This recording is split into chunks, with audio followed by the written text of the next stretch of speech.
Mallory stared at the laptop screen, her breath hitching as the cursor began to move on its own, gliding with a smooth, mocking grace across her private files.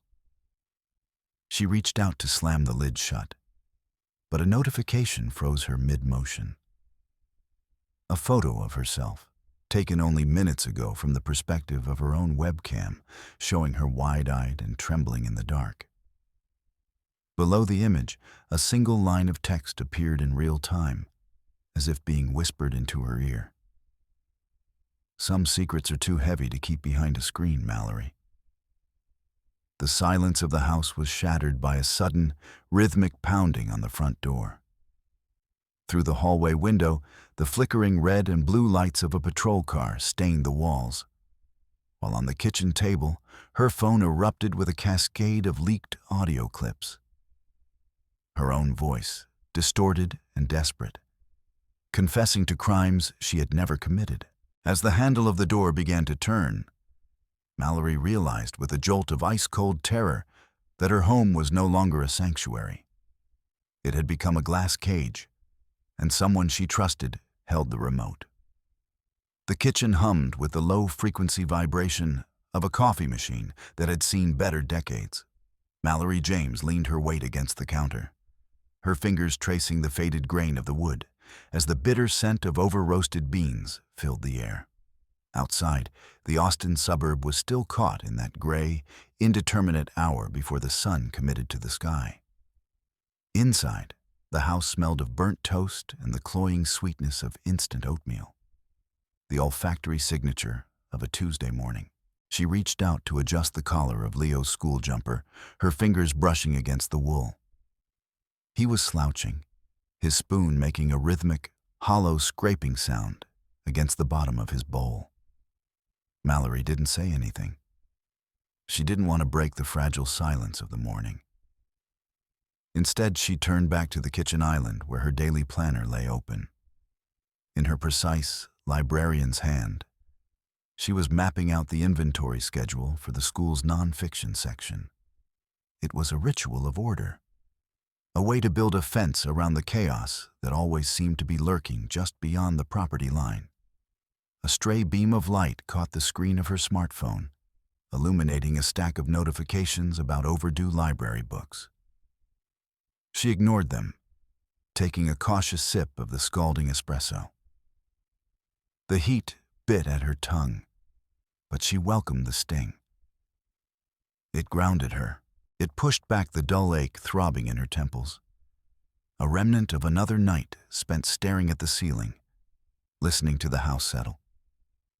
The silence shattered when Leo bolted into the kitchen. He didn't sit. He moved with a frantic, jagged energy, nearly clipping his elbow on the doorframe.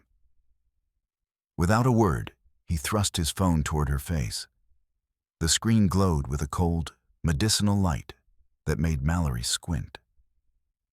At first, she didn't understand what she was seeing. Then, the world seemed to tilt. It was a photograph of her. She was asleep, her eyes pressed shut, a stray copper lock of hair plastered to her cheek by sweat. The duvet was bunched awkwardly under her chin. It was a top-down angle, intimate and invasive, the kind of shot a lover might take, or a ghost. Mallory's hand trembled, the espresso sloshing dangerously near the rim of her cup. She felt the sudden, icy prickle of sweat on her palms as she looked from the digital image to her own hands, then back again. Leo was staring at her, his large eyes searching hers for a denial she couldn't give. He tapped the screen, scrolling down to the text beneath the image.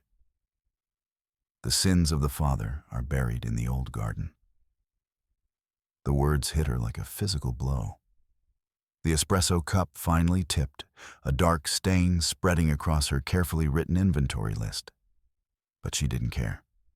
Her throat constricted, a sharp spasm of terror locking her lungs. This wasn't just a breach of privacy. It was a ghost reaching out from the soil. The mention of the garden, the cellar, things her late husband had never even known.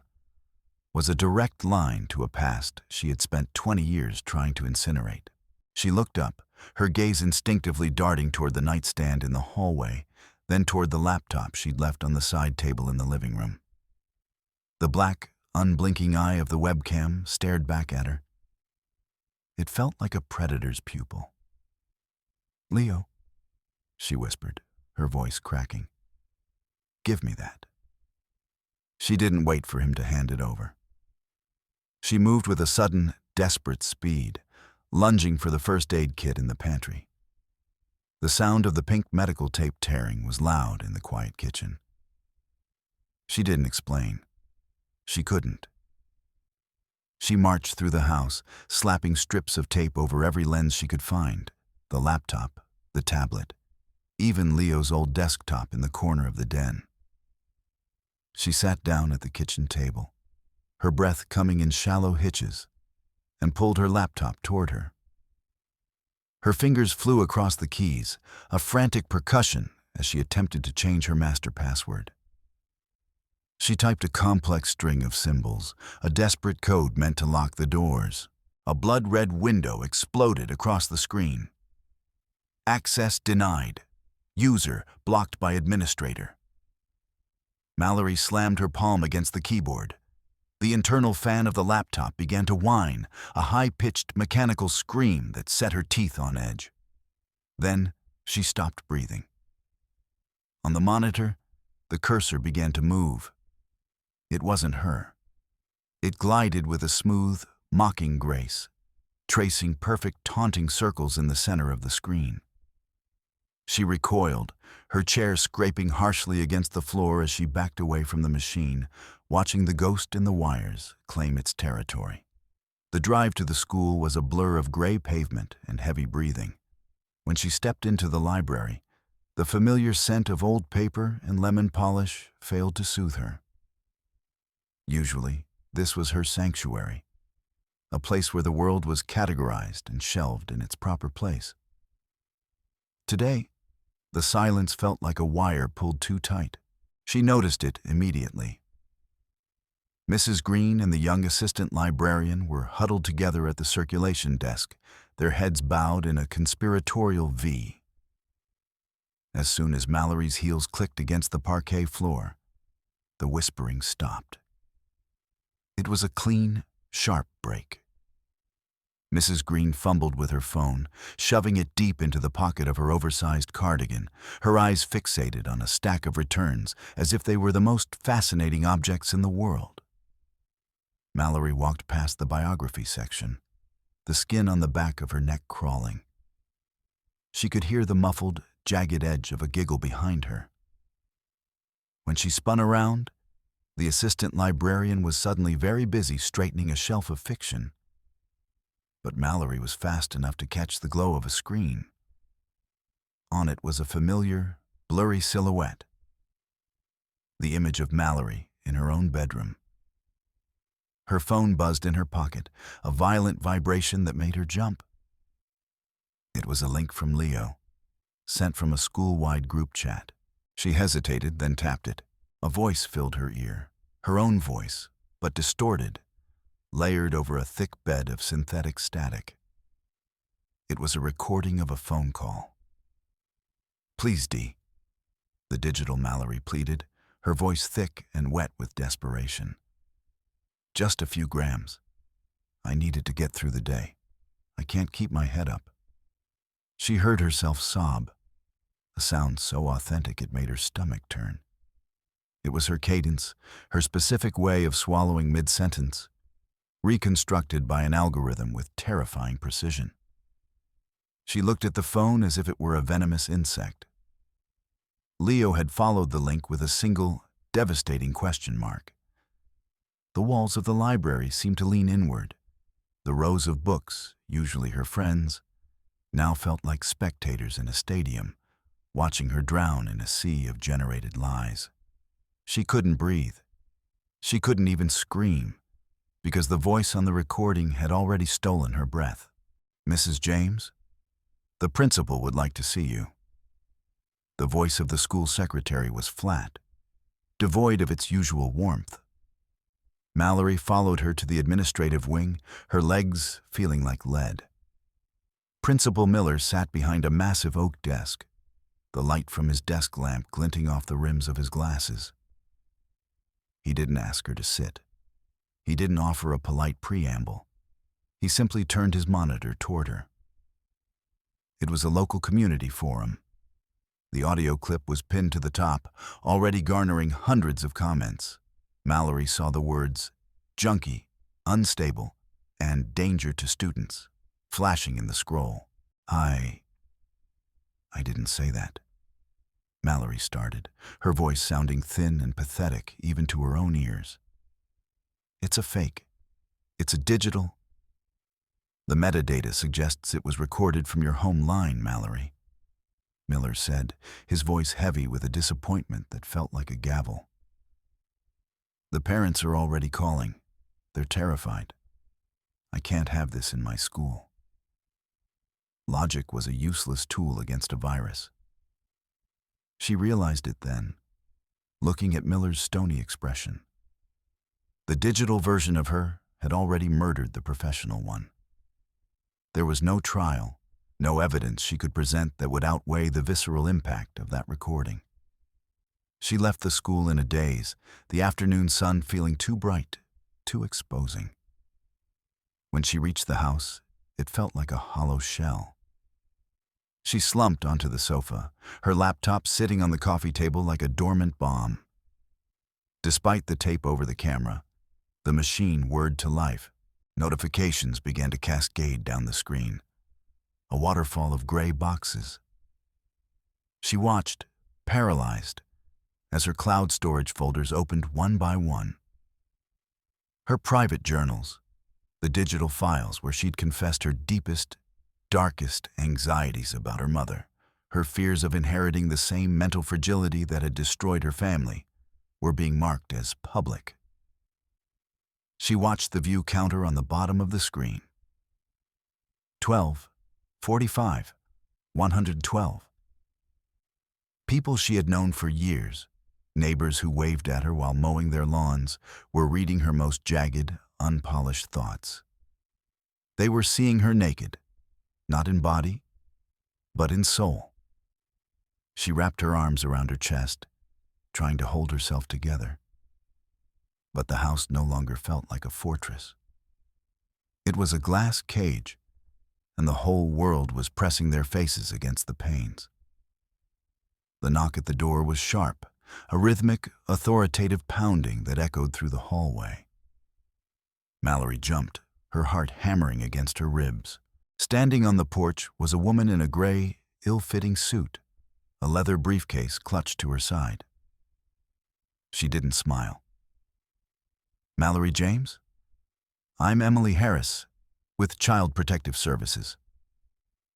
Mallory tried to block the doorway, her hand gripping the frame so hard her knuckles turned white.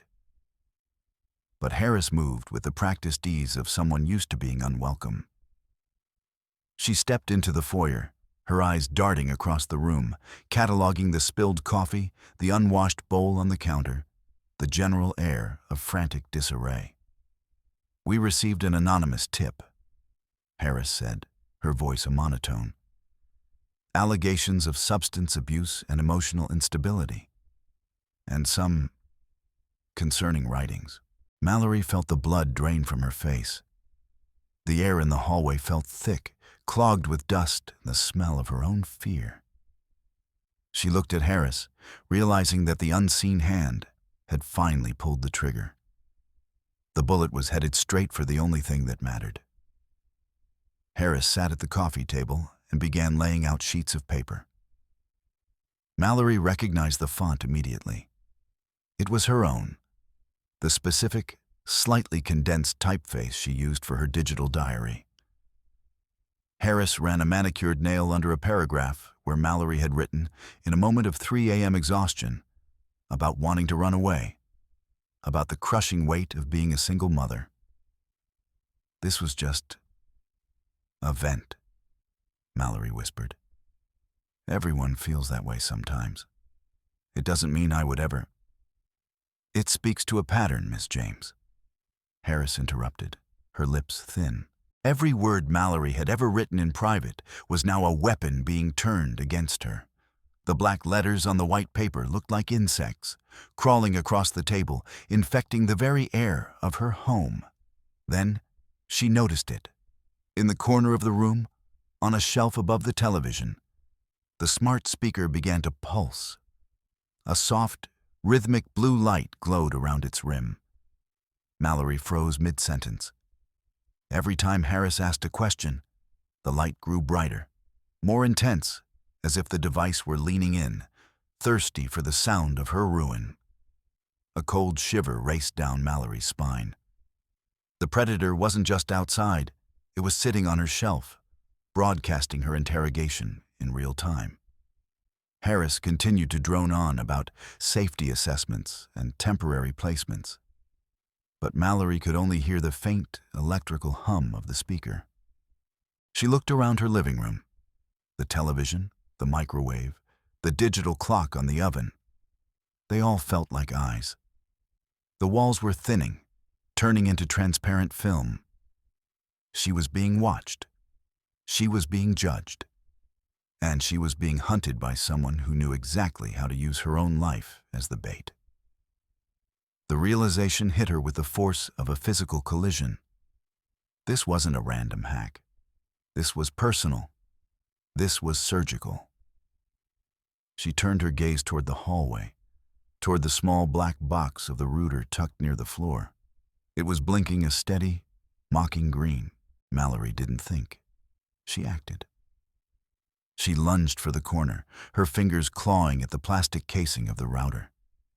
She grabbed the thick black power cable and yanked. There was a sharp, dry snap as the copper teeth of the plug were torn from the socket. She expected the house to go dark, for the pressure to lift. But the small LED under the matte plastic of the router didn't die. It shifted, turning a toxic, bruised purple, and continued to blink. A high-pitched, ultrasonic whine began to emanate from the device. A sound so thin, it felt like a needle being driven into her ear. It sounded like laughter. Mallory shook the device, her breath coming in ragged gasps. But it remained stubbornly alive, a parasite that had finished feeding on her data and was now simply gloating. The smell of hot ozone and scorched plastic filled the small hallway. She squeezed the useless cord in her fist, the wire limp and dead like a decapitated snake, while the machine in her other hand continued to pulse with a life of its own. She needed to see the heart of it. Mallory scrambled into the kitchen and grabbed a serrated steak knife from the magnetic strip. The metal shrieked against the plastic seams of the router as she pried the casing apart. With a final, violent twist, the top cover flew off, skittering across the floor. There, nestled among the green factory-printed circuit boards, was a foreign object. It was a crude, hand-soldered plate, held in place by a glob of yellowish resin. On the corner of the board, etched into the copper, was a jagged letter E. Her heart stopped. She knew that solder. She knew that messy, aggressive style of wiring. Eli called it his signature knot. Back when they were teenagers, and he was busy blowing up their father's ham radio. She touched the resin, her fingertip instantly blistering from the residual heat. The board was a tumor, a malignant growth Eli had grafted onto her home's nervous system. She looked at her hands. They were stained with gray thermal paste and the soot of a scorched life. She didn't cry. The time for crying had passed years ago, in the ashes of their childhood home. Instead, she moved to the hallway and dropped to her knees in front of the old mahogany dresser. She pulled out the bottom drawer, reaching behind the stack of winter blankets to find a leather-bound photo album. She flipped through the pages, her movements frantic, until a glossy black business card fell out. It had been tucked behind a photo of her father's funeral. Eli James, Systems, Audit, and Security. The address was in downtown Austin, less than 10 blocks from the library. The date on the back of the card indicated it had been printed 6 months ago. He had been here. He had been breathing the same humid air, watching her from the shadows of the city, while he methodically laid the tripwires that were now snapping shut around her ankles. Mallory didn't call the police. She knew better. She grabbed her car keys and drove. The apartment building was a crumbling brick relic in a part of town that smelled of diesel and neglect. She didn't knock. She put her shoulder into the flimsy door and felt the frame give way, with a sickening crack. The room was a cavern of blue light. A dozen monitors were stacked in a jagged arc, casting a flickering, ghostly glow over the man sitting in the center. Eli was hunched over a mechanical keyboard, the rapid-fire clack-clack-clack of his typing creating a frantic, percussive rhythm. Mallory looked at the screens. It was a mosaic of her misery. On one, she saw herself in the kitchen, clutching the severed router cord. On another, Leo was asleep, his face pale and drawn. Eli didn't look up. He didn't even flinch at the sound of the door hitting the wall. His fingers continued to dance, a blurred motion of pale skin against black plastic. The air in the room was stifling, heated by the hum of the massive server towers stacked in the corner. "You always were too loud, Mal," he said, his voice a dry rasp that sounded like sandpaper on wood. He finally spun around in his ergonomic chair. He looked terrible. Thinner than she remembered, his eyes bloodshot and rimmed with a feverish yellow. He held out a translucent plastic folder containing a single sheet of paper. Mallory took it. The header was from a local law firm. It was a formal renunciation of her rights to their father's estate. "Sign it," Eli said, tapping a bony finger against the signature line. And the noise stops. The recordings disappear. The CPS worker finds a clerical error in her file. "You're insane," Mallory whispered, the paper trembling in her hand. Eli's grin was a jagged, ugly thing. He turned back to his monitors and clicked a mouse. A new window opened, a video file in high definition. Mallory watched in horror. It was her, in her own living room, screaming at Leo. In the video, she lunged at him, swinging a heavy metal stapler at his head while the boy cowered. Mallory knew it had never happened. She knew she had never even owned that particular stapler. But the digital Mallory on the screen was perfect. The vein in her neck bulging, the spit flying from her lips. It was a masterpiece of malice. Eli hovered the cursor over a button labeled Submit. The recipient field was already filled out. District Court, Family Division. "It's a deep fake, Eli," she said, her voice shaking. "The court will know." "Will they?" Eli tilted his head. "By the time they figure it out, Leo will be in a foster home in another county, and you'll be in a psych ward. Do you really want to bet your son's life on the technical literacy of a 60-year-old judge?" Mallory's hand went to her pocket. She pulled out her phone and dialed 911. She waited for the ringing. Instead, she heard a faint, rhythmic clicking. Then, Eli's voice came through the earpiece of her own phone, even though he was sitting 3 feet away. "Austin Police Department," the digital Eli said, his voice dripping with mock solemnity. "How can we help you, Miss Psychopath?" Mallory looked at the screen of her phone. The numbers she had dialed were melting, turning into a string of zeros. Eli held up a tablet, showing her the signal interceptor he was running. "I own the air in this room, Mal," he said quietly. "I own the air in your house. You can't call out. You can't even think without me seeing the electrical impulses." He hit the enter key with a flourish. Mallory's phone chimed. It was an alert from her banking app. She watched, paralyzed, as her savings account balance began to scroll downward. 4,000, 2,500, 800, Zero. The college fund, the mortgage payment, everything she had clawed out of the dirt for the last decade was being erased by a man who hadn't washed his hair in a week. "Go home," Eli said, his voice suddenly bored. "Think about the paperwork. You have until tomorrow. The city festival starts at noon. I've already hacked the jumbotrons in the square. If I don't have a scanned copy of that signature by 12:01, I'm going to show the whole city your greatest hits, including that video of you and the stapler." Mallory didn't wait. She ran. The house was a tomb when she returned. She headed straight for Leo's room, but the door was locked from the inside.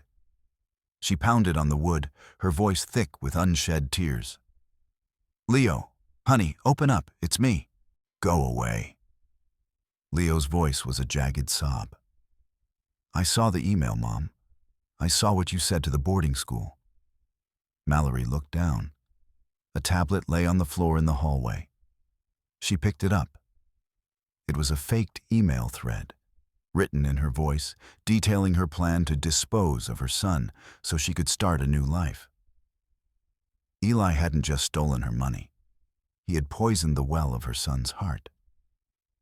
She slumped against the door, her forehead resting against the cool, painted wood. Inside, she could hear Leo moving furniture, dragging his heavy dresser in front of the door to barricade himself against her. She went to her own room and opened her laptop, a final, desperate attempt to delete the source files of her journals.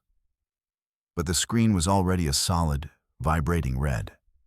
A black timer sat in the center of the display, the numbers ticking down. 4:59, 04:58. The archive of madness was ready for distribution. Eli was going to send her private agony to every contact in her professional and personal life. She saw the cursor hover over Send All. She looked at her wrist. Her fitness tracker was blinking a frantic green, its laser sensor picking up the 140 beat per minute rhythm of her heart. Eli was watching her pulse. He was feeding on her terror like a digital vampire. Mallory reached down and gripped the silicone strap. With a violent jerk, she tore the tracker from her wrist, the buckle snapping and scratching her skin. She didn't look at the injury. She threw the device onto the kitchen floor and watched the green light continue to flicker in the dark. She was done being a data point. She marched to the kitchen sink and pulled a heavy galvanized wash basin from the cabinet. One by one, she dropped her devices into it. The phone, the tablet, the gutted router. She grabbed a pitcher of ice water from the fridge and poured it over the pile.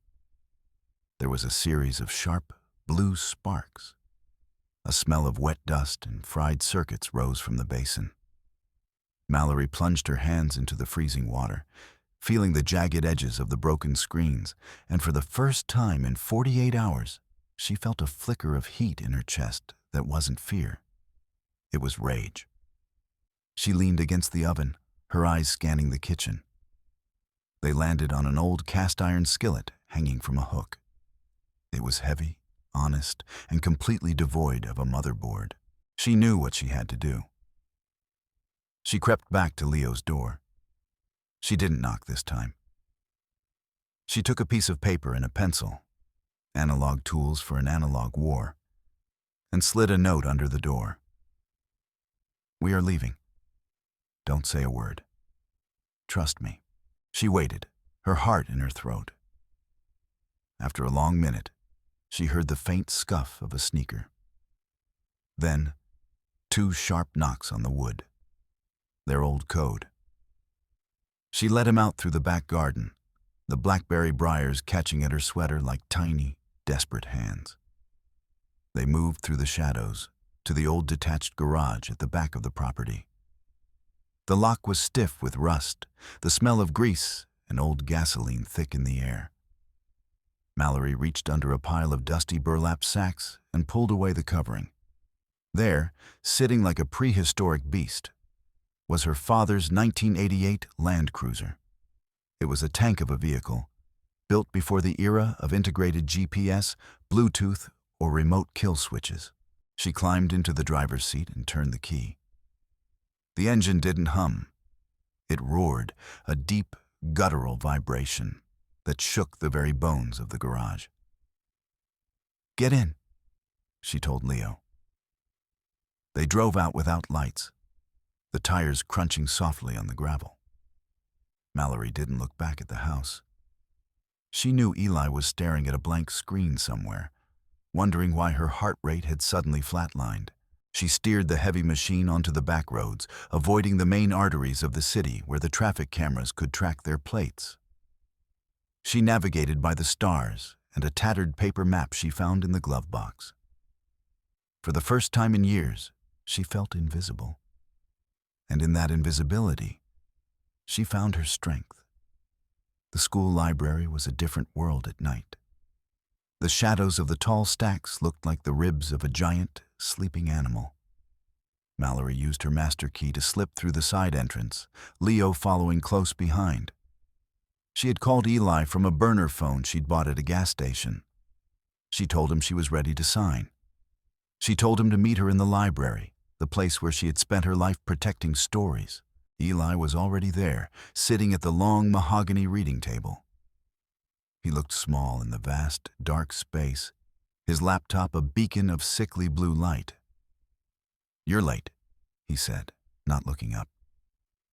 "Traffic," Mallory replied. She walked toward him, her footsteps heavy on the parquet. She could see the timer on his screen. 2 minutes until the festival broadcast. "The papers," Eli demanded, holding out his hand. Mallory reached into her bag and pulled out a thick, tied folder. But as she laid it on the table, her other hand moved beneath the wood. She found the small, handheld electromagnetic pulse generator she had spent the last 3 hours cobbling together from the Land Cruiser's old ignition coil and a heavy-duty battery. She flipped the switch. There was no sound, only a sudden, violent distortion on Eli's screen. The blue light flickered, turned a neon green, and then simply vanished. The laptop emitted a low, dying groan, and a thin wisp of gray smoke curled from the cooling vents. "What did you do?" Eli screamed, lunging for the machine. "I leveled the playing field," Mallory said. She pulled a small, battery-operated tape recorder from her pocket, the kind journalists used in the 90s. She hit record. "Now," she said, her voice like iron. "Tell me why you did it, Eli. Tell me how you faked the videos. Tell me about the bank accounts." Eli laughed, a high, frantic sound. "You think this matters? I have backups. I have servers in 3 different states. I destroyed you because you were always the favorite, Mal. You got the house, you got the normal life, while I was left in the dirt. I made those videos because it was easy. You're all just code to me. I can rewrite you whenever I want." He grabbed her by the shoulders, shaking her, his face a mask of sweating, twitching rage. "I'll find another way. I'll put your face on things you can't even imagine. I'll make sure Leo never looks at you again." He didn't notice the red light on the recorder. He didn't notice that the library's old PA system, which Mallory had hardwired to the recorder's output, was suddenly humming to life. His voice boomed through the library, echoing off the high ceilings. "I made those videos because it was easy. I destroyed you." The heavy double doors of the library swung open. The harsh, white beams of flashlights cut through the darkness. Mallory stepped back, letting Eli's hands fall away. In the doorway stood Emily Harris from CPS, her face pale with shock, and 2 Austin PD officers. They had been listening to the broadcast in the hallway for the last 5 minutes. "Eli James?" one of the officers said, his hand on his holster. "Step away from the woman." Eli turned, his mouth hanging open.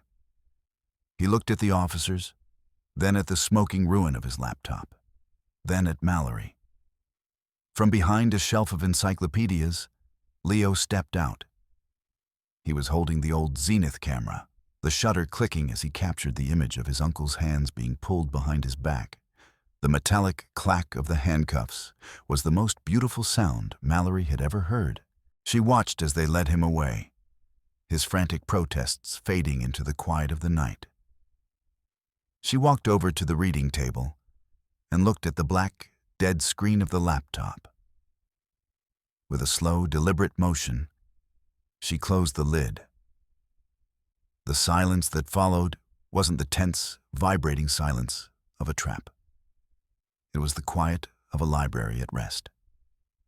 She walked out onto the school steps, the cool night air filling her lungs.